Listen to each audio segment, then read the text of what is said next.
நாடு முழுவதும் பல்வேறு குற்றங்கள் நடந்துட்டு தான் இருக்கு. காவல்துறையினரும் விசாரிச்சுட்டு தான் இருக்காங்க. அது மாதிரியான பல குற்ற சம்பவங்களின் தொகுப்பு தான் நிகழ்தகவு.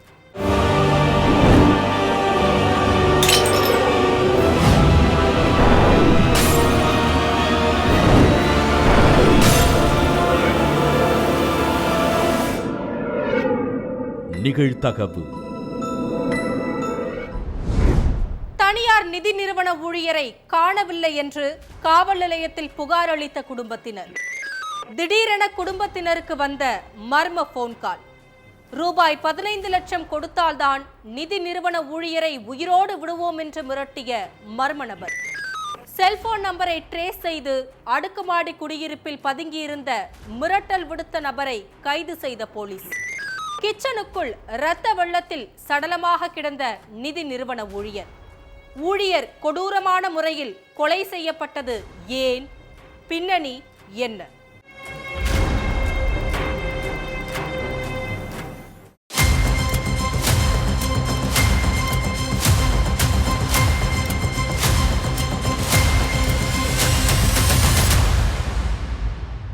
வேலை விஷயமா வீட்டை விட்டு வெளியில போன அமித் நைட் ஆகியும் வீடு திரும்பல.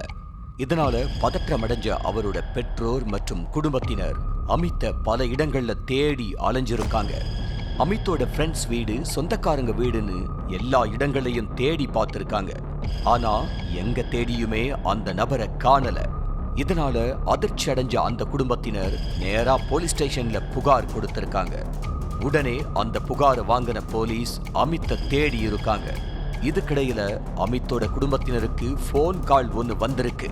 அப்ப எதிர்முனையில பேசின மர்ம நபர் ஒருத்தர், அமித் இப்ப எங்க கஸ்டடியில தான் இருக்கான், அவன் உங்களுக்கு உயிரோட வேணும்னா நீங்க உடனே 15 லட்சத்தோட நான் சொல்ற இடத்துக்கு வாங்கன்னு சொல்லி மிரட்டிட்டு போனை வச்சிருக்காரு. இந்த போன் அழைப்பை பார்த்து பயந்து போன குடும்பத்தினர் இத பத்தி போலீஸ் கிட்ட சொல்லி இருக்காங்க. உடனே அந்த போன் நம்பரை வாங்கின போலீஸ் அந்த மர்ம நம்பர் யார் பேர்ல இருக்கு, எங்க இருந்து அழைப்பு வந்துச்சுன்னு தெரிஞ்சுக்க செல்போன் நம்பரை ட்ரேஸ் பண்ணி இருக்காங்க. அப்ப சிக்னல் பக்கத்து பகுதியில் உள்ள சூர்யா ஹைலாண்ட் அடுக்குமாடி குடியிருப்பு பகுதியில காட்டி இருக்கு. உடனே சிக்னல் காட்டின இடத்துக்கு போன போலீஸ பார்த்ததும் ஒரு கும்பல் தப்பிச்சு ஓட பார்த்திருக்கு. ஆனா அவங்கள சுத்தி வளைச்சு பிடிச்ச போலீஸ் விசாரணையில இறங்கினாங்க. அதுலதான் அமித் அகர்வால் கொலை செய்யப்பட்டு பக்கத்து ரூம்ல சடலம் மறைச்சு வைக்கப்பட்டிருந்தது தெரிய வந்துச்சு.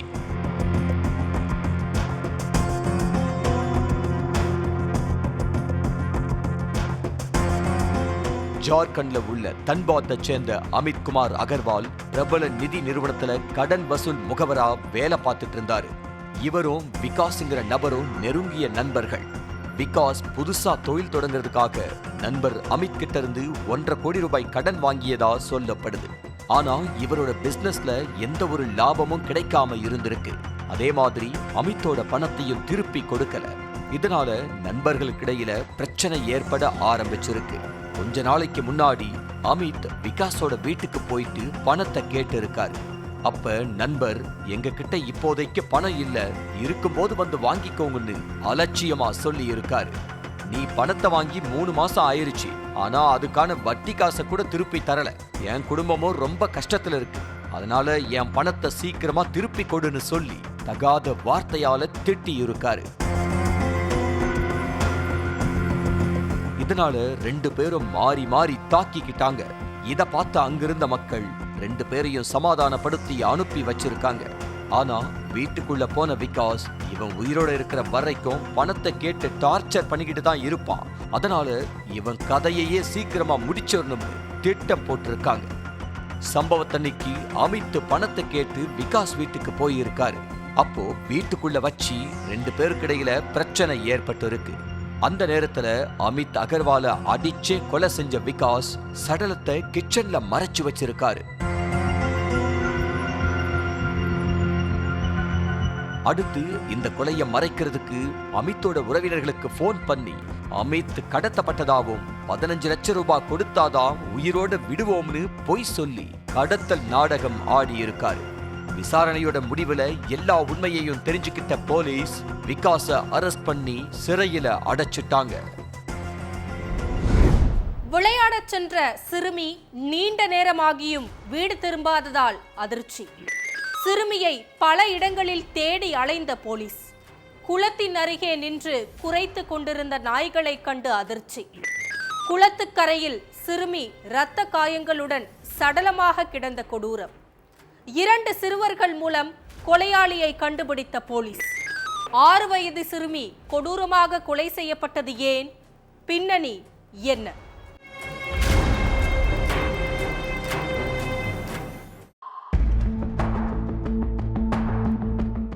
சாயங்கால நேரம். குளத்தங்கரையில 2 சிறுவர்களும் ஒரு சிறுமியும் விளையாட போயிருக்காங்க. சிறுமி விளையாட போய் ரொம்ப நேரம் ஆயிருச்சு, இன்னும் வீட்டுக்கு வரலன்னு நினைச்ச பெற்றோர் சிறுமிய தேடி குளத்துக்கு போயிருக்காங்க. ஆனா சிறுமி அங்க இல்ல. இதனால பதற்றமடைஞ்ச பெற்றோர் சிறுமிய பல இடங்கள்ல தேடி அலைஞ்சிருக்காங்க. ஆனா எங்க தேடியும் சிறுமிய காணல. இதனால பெற்றோர் பக்கத்துல உள்ள போலீஸ் ஸ்டேஷன்ல சிறுமிய காணோம்னு புகார் கொடுத்திருக்காங்க. உடனே அந்த புகாரை வாங்கின போலீஸ் சிறுமிய தேட ஆரம்பிச்சாங்க. அப்ப அங்க உள்ள ஒரு குளத்துக்கு பக்கத்துல 10க்கும் மேற்பட்ட நாய்கள் கூடி நின்னு குறைச்சுக்கிட்டு இருந்திருக்கு. இத பார்த்த போலீஸும் பொதுமக்களும் உடனே போய் பார்த்திருக்காங்க. அங்க சிறுமி உடல் ஃபுல்லா காயங்களோட உயிரிழந்து கிடந்திருக்காங்க. இத பார்த்து அதிர்ச்சி அடைஞ்ச ஊர் மக்கள் சிறுமியோட சடலத்தை கட்டி பிடிச்சு அழுது இருக்காங்க. அடுத்து சிறுமியோட சடலத்தை மீட்ட போலீஸ் பிரேத பரிசோதனைக்காக அனுப்பி வச்சிருக்காங்க. அதுபடி மறுநாள் வெளியான ரிப்போர்ட்ல சிறுமி பாலியல் பலாத்காரத்துக்கு உள்ளாகி கொலை செய்யப்பட்டதா தெரிய வந்துச்சு. இதனால கொலையாளி யாருன்னு தெரிஞ்சுக்க போலீஸ் விசாரணையில இறங்கினாங்க. முதல்ல கிராம மக்கள் கிட்ட இருந்து விசாரணையை ஸ்டார்ட் பண்ணாங்க போலீஸ். அப்ப கிராம மக்கள் சில பேரு 6 வயசு சிறுமியும் 2 சிறுவர்களும் விளையாடிக்கிட்டு இருந்ததா சொல்லி இருக்காங்க. இதனால போலீசார் சிறுமியோட விளையாடிக்கிட்டு இருந்த சிறுவர்களை கூப்பிட்டு விசாரிச்சிருக்காங்க. அப்ப 22 வயசான விகாஸ் மகதோங்கிற இளைஞரை கை காட்டி இருக்காங்க அந்த சிறுவர்கள். அவருதான் நாங்க விளையாடிக்கிட்டு இருந்தப்ப எங்களை துரத்தி விட்டுட்டு சிறுமிய மட்டும் தனியா கூட்டிட்டு போனதா சொல்லி இருக்காங்க.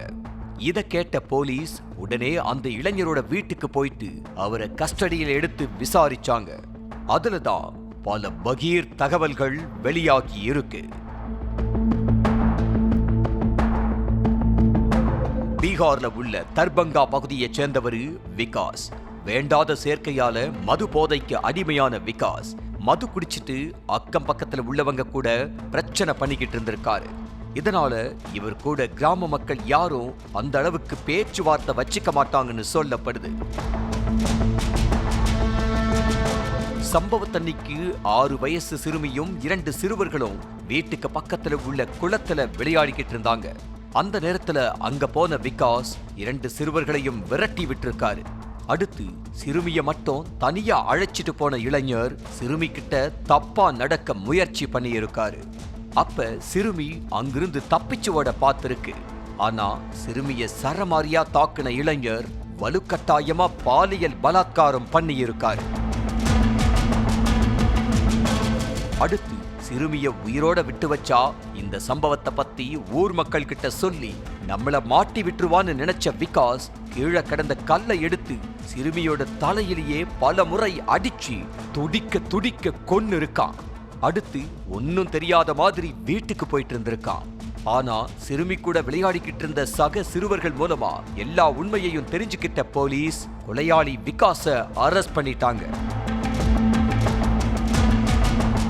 அடுத்து காவல் நிலையம் முன்பு கூடின சிறுமியோட உறவினர்கள் விகாஸ வெளியில அனுப்புங்க, எங்க பொண்ணை இந்த நிலைமைக்கு ஆளாக்குனவன நாங்க உயிரோட விடமாட்டோம்னு சொல்லி போராட்டத்துல ஈடுபட்டாங்க. அப்ப அங்க வந்த போலீஸ் உறவுக்காரங்களை சமாதானப்படுத்தி அனுப்பி வச்சிருக்காங்க.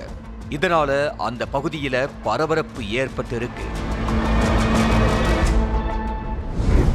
கல்லூரி மாணவர்களிடம் கஞ்சா புழக்கம். மாணவர்களிடம் மேற்கொண்ட விசாரணையின் மூலம் சிக்கிய கேரள கும்பல். கேரள கும்பல் மூலம் சிக்கிய சாமியார். கிணறு தோண்ட பூதம் கிளம்பிய கதையாக கஞ்சா கும்பலை பிடிக்க இறங்கிய காக்கிகளின் கையில் சிக்கிய ஒரு கொலை குற்றவாளி. சாமியார் வேடத்தில் சுற்றி கொண்டிருந்த குற்றவாளி யார்? அவர் யாரை கொலை செய்தார்? எதற்காக கொலை செய்தார்? பின்னணி என்ன?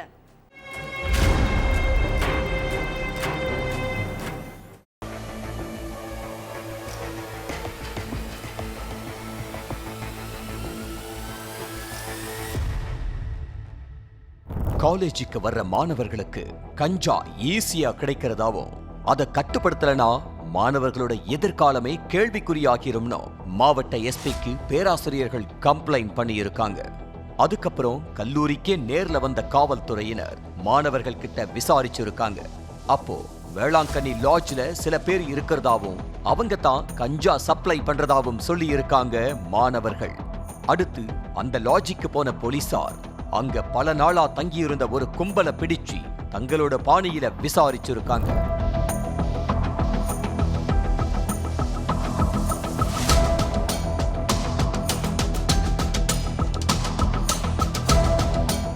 அப்போ கேரளாவில் உள்ள ஒரு கும்பல் தான் தங்களுக்கு கஞ்சா சப்ளை பண்றதா சொல்லி இருக்காங்க லாட்ஜ்ல இருந்த கும்பல்.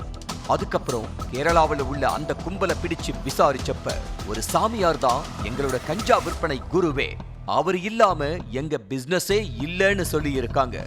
அடுத்து கேரளா கும்பல் உதவியோட அந்த சாமியார சுத்தி வளைச்சு பிடிச்சு விசாரிச்சப்பதான் இது வெறும் கஞ்சா விற்பனை வழக்கு மட்டுமல்ல, 4 வருஷத்துக்கு முன்னால நடந்த ஒரு கொலை வழக்கையே முடிவுக்கு கொண்டு வர போகுது அப்படிங்கிறது தெரிய வந்துச்சு.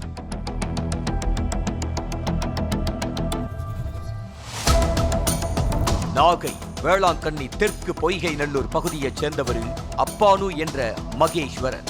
பறவை காய்கறி சந்தையை யார் நிர்வகிக்கிறது அப்படிங்கிற தொழில் போட்டி மகேஸ்வரனுக்கும் அதே பகுதியைச் சேர்ந்த ரமேஷுக்கும் இருந்திருக்கு.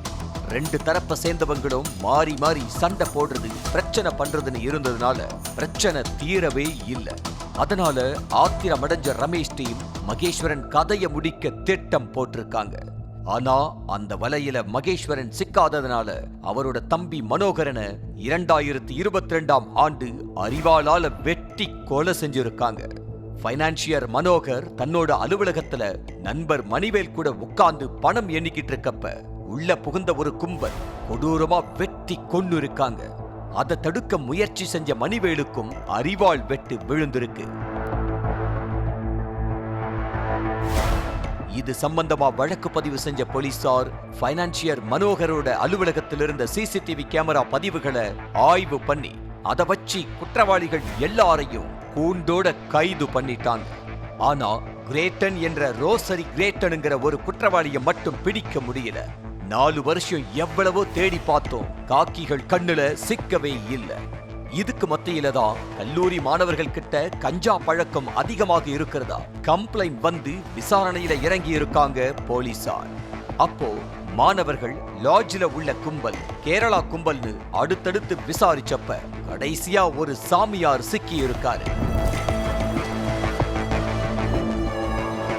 சென்னையிலிருந்து தஞ்சாவூருக்கு கஞ்சா கடத்திட்டு கருவேலங்கடை மெயின் ரோட்ல வந்த அந்த சாமியார் தான் காக்கிகள் கண்ணுல சிக்காம இருந்த குற்றவாளி ரோசரி கிரேட்டர். போலீசார கண்டதும் தப்பியோட முயற்சி பண்ணி கீழே விழுந்த ரோசரி கிரேட்டனை விரட்டி பிடிச்சு கைது பண்ணி தொடர்ந்து விசாரிச்சப்பதான் பல தில்லாலங்கடி வேலைகள் எல்லாம் வெளிச்சத்துக்கு வந்தது. மனோகரன் கொலை வழக்குல போலீஸ்ல சிக்காம இருக்க தாடி வளர்த்து சாமியார் வேஷம் போட்டு சுத்தன ரோசரி கிரேட்டன் கஞ்சா கடத்தி சேல்ஸ் பண்ணிட்டு இருந்திருக்கா. அது மட்டும் இல்லாம கிளப் ஹவுஸ் என்ற செயலி மூலம் பெரிய டீமை உருவாக்கி அந்த டீம் மூலம் லாட்ஜ் ஓனர்கள் கடை வியாபாரிகளை மிரட்டி மாமூல் வேட்டையிலையும் ஈடுபட்டு இருக்கா.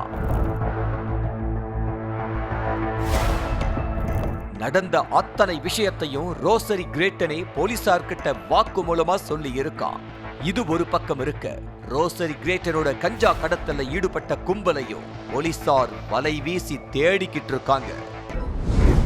திடீரென காணாமல் போன மாற்றுத்திறனாளி இளைஞர் அடித்து கொன்று இளைஞரின் சடலத்தை செப்டிக் டேங்கில் கயிறு கட்டி இறக்கிய 2 மாற்றுத்திறனாளிகள். 2 வாரத்திற்கு பிறகு வெளிவந்த உண்மை. மாற்றுத்திறனாளி இளைஞரை 2 மாற்றுத்திறனாளிகள் அடித்து கொலை செய்தது ஏன்? கொலைக்கான காரணம் என்ன? கொலையாளிகள் சிக்கினார்களா?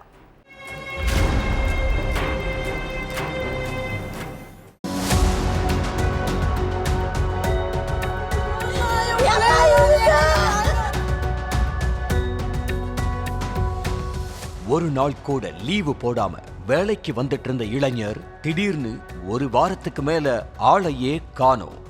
யார்கிட்டையும் எந்த தகவலும் சொல்லாததுனால கூட வேலை பார்த்த நபர்கள் இளைஞரோட சொந்தக்காரங்களுக்கு போன் பண்ணி விசாரிச்சிருக்காங்க. அப்பதான் இளைஞரை காணோம் அப்படிங்கிற தகவல் அவங்க உறவினர்களுக்கே தெரிஞ்சிருக்கு. அடுத்து அங்கிருந்து கிளம்பி நேர்ல வந்த இளைஞரோட உறவினர் போலீஸ் ஸ்டேஷன்ல கம்ப்ளைண்ட் கொடுத்திருக்காரு. ஆனா அந்த கம்ப்ளைண்ட காவல்துறை கண்டுக்கல. அடுத்து நீதிமன்றத்துக்கு போய் ஆட்கொணர்வு மனு தாக்கல் பண்ணியிருக்காங்க இளைஞரோட உறவினர்கள். அடுத்துதான் வழக்கே சூடு பிடிக்க ஆரம்பிச்சது. முதற்கட்டமா காணாம போன இளைஞரோட செல்போன் எண்ணுக்கு யார் யாரெல்லாம் அடிக்கடி பேசியிருக்காங்க, அதிக நேரம் பேசின நபர்கள் யாரு, கடைசியா யார் பேசியிருக்காங்கன்னு எல்லாத்தையுமே செக் பண்ணியிருக்காங்க போலீசார். அதுல இளைஞரோடு வேலை பார்த்த ஒருத்தரும் அவரோட மனைவியும் தான் அடிக்கடி வீடியோ கால் பேசி இருந்ததும் தெரிய வந்தது. அதே மாதிரி இளைஞர் கூட வேலை பார்த்த நபரோட செல்போனை கடந்த 10 நாளா இன்னொரு இளைஞர் பயன்படுத்திக்கிட்டு இருந்ததும் தெரிய வந்துச்சு. அதனால அந்த 3 பேர்கிட்டையுமே விசாரிச்சிருக்காங்க போலீசார். அந்த 3 பேருமே வாய் பேச முடியாத காது கேட்காத மாற்றுத்திறனாளி அப்படிங்கறதுனால அவங்களுக்கு புரியிற மாதிரி விசாரிக்கக்கூடிய நபர்களை வச்சு விசாரணை நடத்தி இருக்காங்க போலீசார். அப்பதான் பல அதிர்ச்சி தகவல்கள் எல்லாம் வெளியே வந்துச்சு.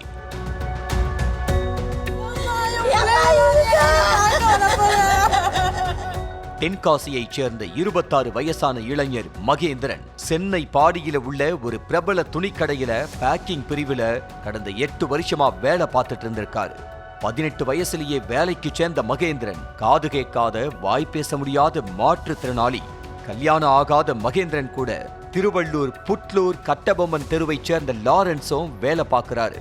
லாரன்ஸ் அவரோட மனைவி வசந்தி 2 பேருமே காது கேட்காத வாய் பேச முடியாத மாற்றுத்திறனாளி தான்.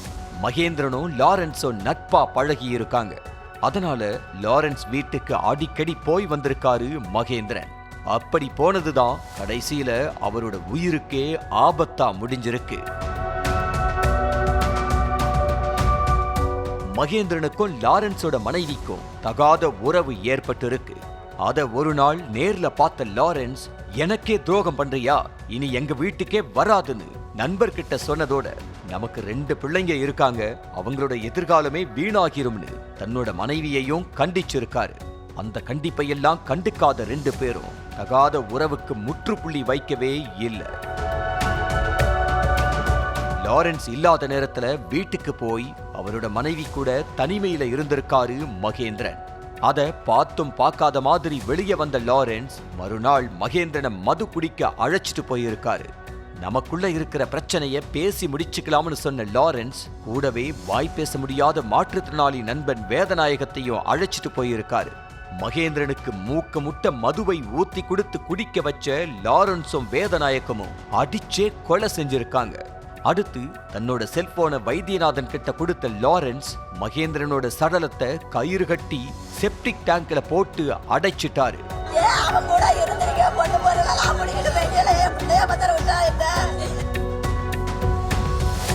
இந்த கொலை நடந்தது டிசம்பர் 6ஆம் தேதி. அதுக்கப்புறம் லாரன்ஸ் வழக்கம் போல வேலைக்கு போக ஆரம்பிச்சிட்டாரு. ஆனா மகேந்திரனை மட்டும் காணவே இல்லை.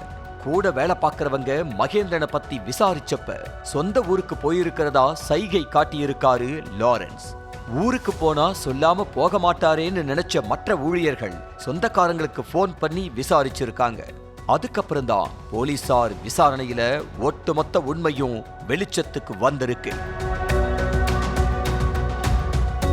அடுத்து செப்டிக் டேங்க்ல இருந்து மகேந்திரனோட சடலத்தை மீட்ட போலீசார் போஸ்ட்மார்ட்டத்துக்காக திருவள்ளூர் அரசு மருத்துவக் கல்லூரி மருத்துவமனைக்கு அனுப்பி வச்சிருக்காங்க. அதே மாதிரி லாரன்ஸையும் வேதநாயகத்தையும் கைது செஞ்ச போலீசார் லாரன்ஸோட மனைவி கிட்டையும் விசாரணை நடத்திக்கிட்டு இருக்காங்க.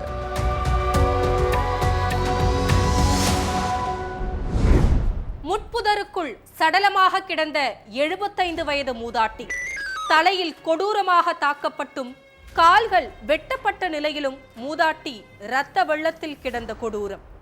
பக்கத்து வீட்டுக்காரரை தீவிரமாக விசாரித்த போலீஸ். அடுத்தடுத்த விசாரணையில் வெளியான பகீர் தகவல்.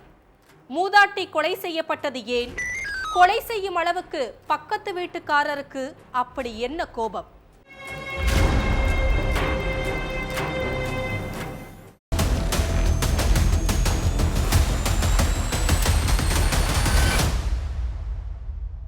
கிராம மக்கள் சில பேர் ஆடு மேய்க்கிறதுக்காக பக்கத்துல உள்ள காட்டு பகுதிக்கு போயிருக்காங்க. அப்ப முட்புதருக்குள்ள அதே பகுதியைச் சேர்ந்த 75 வயதான கமலாதேவிங்கிற பெண் தலையில பலத்த காயங்களுடனும் கோடாரியால கால்கள் வெட்டப்பட்ட நிலையிலும் சடலமா கிடந்திருக்காங்க. இத பார்த்த கிராம மக்கள் உடனே போலீஸுக்கு போன் பண்ணி தகவலை சொல்லிட்டாங்க. இதனால சம்பவ இடத்துக்கு வந்த போலீஸ் சடலத்தை மீட்டு போஸ்ட்மார்ட்டத்துக்கு அனுப்பி வச்சு கொலையாளி யாருன்னு தெரிஞ்சுக்க விசாரணையில இறங்கினாங்க.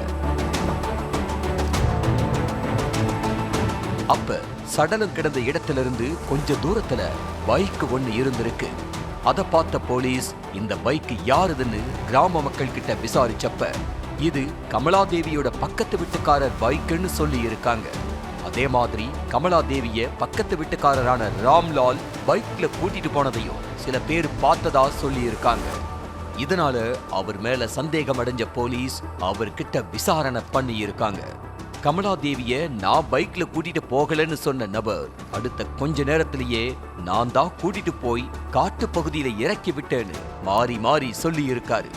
இத கேட்ட போலீஸ் எதுக்கு இப்படி முன்னுக்கு பின் முரணா பதில் அளிக்கிறீங்கன்னு கேட்டு இருக்காங்க. அடுத்து அவரை கஸ்டடியில எடுத்த போலீஸ் தங்களோட பாணியில விசாரிக்க ஆரம்பிச்சாங்க.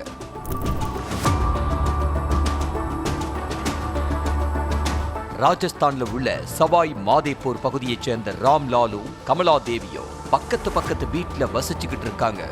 ராம்லால் குடும்பம் ஏழ்மை நிலையில இருந்திருக்கு. ஆனா கமலாதேவியோட குடும்பம் ஓரளவுக்கு வசதி வாய்ப்போட இருந்திருக்காங்க.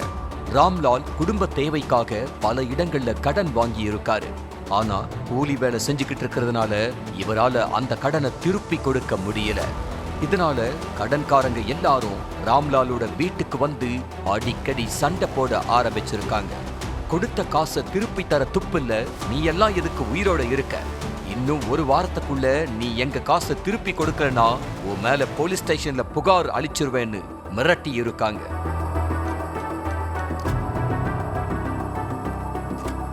இதனால என்ன செய்யறதுன்னு தெரியாம ராம்லால் விழி பிதுங்கி நின்னு இருக்காரு. அடுத்து பக்கத்து வீட்டுல உள்ள கமலாதேவி கழுத்துல கால்ல போட்டிருந்த தங்கம் வெள்ளி நகைகள் மேல ராம்லாலோட பார்வை திரும்பி இருக்கு. பக்கத்து வீட்டு பெண்ணை கொலை செஞ்சு அவங்க கழுத்துல இருந்த தங்க நகையை திருடி கடனை அடைச்சிடலாம்னு திட்டம் போட்டிருக்காரு ராம்லால். சம்பவத்தன்னைக்கு ஆடு மேய்க்கிறதுக்காக கமலாதேவி ரோட்ல போயிட்டு இருந்திருக்காங்க. அந்த வழியா பைக்ல வந்த ராம்லால் அவங்கள காட்டு பகுதிக்கு பைக்ல கூட்டிட்டு போயிருக்காரு. அங்க இறக்கி விட்டுட்டு அங்கேயே கொஞ்ச நேரம் வெயிட் பண்ணி பார்த்திருக்காரு. அப்ப மூதாட்டி அங்க ஆடு மேய்ச்சிட்டு இருந்தப்ப அவங்கள பின்தொடர்ந்து வந்த ராம்லால் மறைச்சு வச்சிருந்த கோடாரியால மூதாட்டியோட தலையிலேயே ஓங்கி அடிச்சிருக்காரு. இதுல சம்பவ இடத்திலேயே சுருண்டு விழுந்த மூதாட்டி துடிக்க துடிக்க உயிரிழந்துட்டாங்க. அடுத்து மூதாட்டி கழுத்துல அணிஞ்சிருந்த நகைகளை திருடின ராம்லால் மூதாட்டியோட காலை துண்டா வெட்டி காலில போட்டிருந்த கொலுசையும் திருடிக்கிட்டு ஒன்னும் தெரியாத மாதிரி வீட்டுக்கு போயிட்டாரு.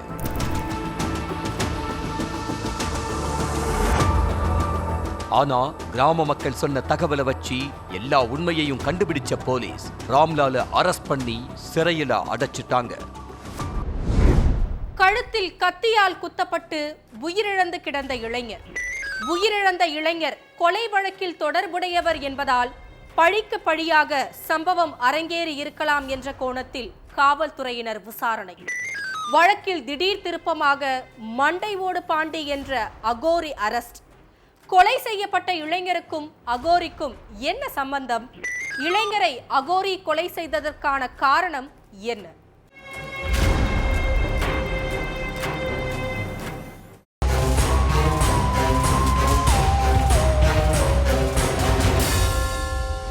கழுத்துல கத்தி சொருகினபடி நந்தகுமார்ங்கிற இளைஞர் உயிரிழந்து கிடந்திருக்காரு. அதை பார்த்த கிராம மக்கள் போலீஸுக்கு தகவல் கொடுத்திருக்காங்க. அடுத்து அங்க வந்த போலீசார் இளைஞரோட சடலத்தை மீட்டு விசாரணையில இறங்கி இருக்காங்க. உயிரிழந்த கிடந்த இளைஞர் மேல கொலை உள்ளிட்ட வழக்குகள் இருக்கு. கடந்த 2018 முருகேசனுங்கிறவரை ஜெயராமனும் அவரோட கூட்டாளிகளும் சேர்ந்து கஞ்சா போதையில அரிவாளால வெட்டி கொலை செஞ்சிருக்காங்க. அதுக்கு பழிக்கு பழியா முருகேசனோட நண்பர்களான நந்தகுமார் உள்ளிட்ட சில பேர் 2019 ஜெயராமனை வெட்டி கொலை செஞ்சாங்க.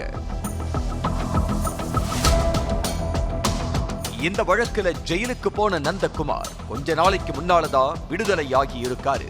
இதுக்கு மத்தியில தான் இந்த கொலையும் நடந்திருக்கு. அதனால ஜெயராமனோட கூட்டாளிகள் தான் கொலையை செஞ்சிருப்பாங்கங்கிற கோணத்துல போலீசார் விசாரணைய முடுக்கி விட்டு இருக்காங்க. ஆனா இது பழிக்கு பழியா நடந்த கொலையே இல்ல, கஞ்சா விவகாரத்துல நடந்த கொலைன்னு தெரிய வந்திருக்கு.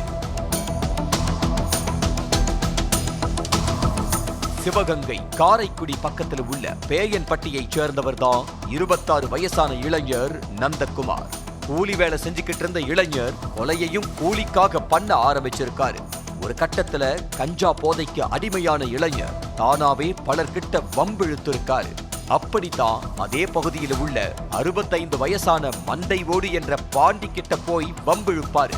இரவு நேரத்துல சுடுகாட்டுல அடிக்கடி பூஜை பண்ற அகோரி கஞ்சா புகைக்கிறது வழக்கம். அது நந்தகுமாருக்கு நல்லாவே தெரியும்.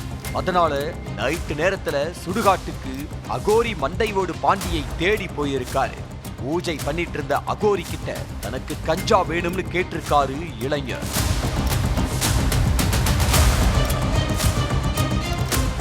அதுக்கு பூஜை பண்ற நேரத்துல யாரும் வரக்கூடாது, நீ வந்ததே தப்பு, நான் கிட்ட கஞ்சா வேற கேக்குறியான்னு ஆவேசத்தோட கோபப்பட்டு இருக்காரு. அகோரியோட ஆவேசத்தை அசால்ட்டா எடுத்துக்கிட்ட இளைஞர் பூஜை பண்ணி ஊரை ஏமாத்துற வேலை தான் கிட்ட வேண்டாம், ஊர் மக்கள் வேணா பயப்படுவாங்க, உன் பூச்சாண்டிக்கெல்லாம் நான் பயப்பட மாட்டேன்னு சொன்னதோட கஞ்சா கேட்டு தகராறு பண்ணி இருக்காரு. பூஜை நேரத்துல இடையூறு செய்யறியான்னு கடுப்பான அகோரி மண்டையோடு பாண்டி தான் கிட்ட இருந்த கத்தியால இளைஞரோட கழுத்துல சொருகி இருக்காரு. அடுத்து கழுத்துல இருந்த அந்த கத்தி மேலேயே ஏறி மிதிச்ச அகோரி தன்னோட பூஜைக்கு நீதான் நரபலி, உன் ரத்தம் தான் குங்குமம்னு சொல்லி உயிர் போற வரைக்கும் நின்னு ரசிச்சிருக்காரு. அடுத்து அந்த இடத்துல இருந்து சடலத்தை இழுத்து வந்து ஜீவா நகர் பகுதியில போட்டுட்டு விடியறதுக்கு முன்ன தன்னோட வீட்டுக்கு போயிட்டாரு. மறுநாள் காலையில ஊர் மக்கள் கிட்ட விசாரிக்கிறப்ப அகோரி மட்டும் திருன்னு முழிச்சிருக்காரு. அதனால போலீசாரோட விசாரணை அவரு பக்கம் திரும்பி இருக்கு. அப்பதான் தான் கொலை செஞ்ச விஷயத்தையே சொல்லி இருக்காரு அகோரி. இளைஞரை கொலை செஞ்ச அகோரி இப்ப சிறை கம்பிக்குள்ள உட்கார்ந்து பூஜை பண்ணிக்கிட்டு இருக்காரு. ஒவ்வொரு குற்றங்களின் முடிவும் சட்டத்தின் கையில். விசாரணை தொடரும். பார்க்கலாம் அடுத்த நிகழ்தகவில்.